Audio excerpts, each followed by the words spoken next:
আজ ষষ্ঠী পুজো। আর আমার ভাগ্যটা দেখো কত ভালো যে সোনা মা আমাকে শাড়ি পরিয়ে দিচ্ছে।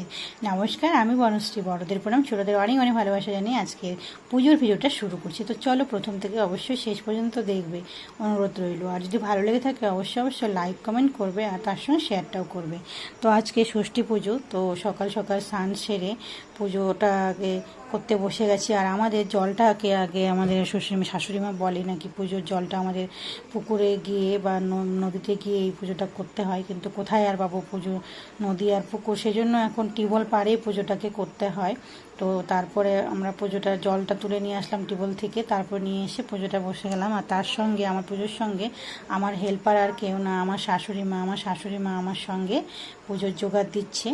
তো এবারে আর ষষ্ঠী পুজোতে যাওয়া হলো না, কারণ ষষ্ঠী পুজোতে যাব না, কারণ কদিন পরে আমরা কলকাতায় যাব, কারণ ছেলে মেয়ে দুজনেরই ছুটি। এই যে উনি হচ্ছে আমার শাশুড়ি মা, তোমরা এখনও কেউ দেখোনি, তো উনি শাশুড়ি মা দেখো আমাকে হেল্প করছে। তো আমাদের পুজো প্রায় শেষের দিকে, পুজো শেষ করে আমি পাঁচালিটা পড়ছি, সবাই শুনছে, পাঁচালি পড়া শেষ। তো আমার শাশুড়ি মা আমার ছেলে প্রণাম করে নিল, সোনামাও প্রণাম করে নিল। এখন পুজো শেষ করে তারপরে আমাদের নিয়ম আছে যে বড়দের গুরুজনদের প্রণাম করতে হয়, তো শাশুড়ি মাকে প্রণামটা করে নিলাম।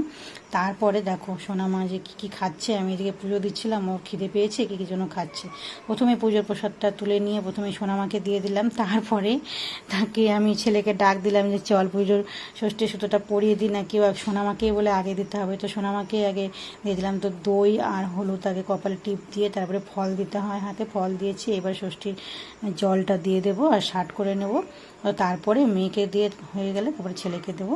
তো এবারে আমাদের বাড়িতে আর ষষ্ঠীতে যে যাওয়া হলো না, তো আমার জামাইরা এসেছে, ছোট জামাই, শুধু ছোট জামাই আর ছোটো মেয়ে, মানে আমার ননদ, ছোটো ননদ, আমার দুই ননদ, ছোটো ননদ আর জামাই এসেছে। বড় ননদ তো আসতে পারলো না, কারণ হঠাৎ করে আমার বড় জামাইয়ের কালকে গাড়ি থেকে পড়ে গিয়ে অ্যাক্সিডেন্ট হয়েছে, সেই জন্য আসতে পারলাম না। তো আমাদের পুজো শেষ, গলা পুরো শুকিয়ে গেছে, তো সেই জন্য আমরা মাজা খেয়ে নিলাম। তো আজকের ভিডিওটা কেমন লাগলো অবশ্যই বলবে। আজকের মতো টাটা।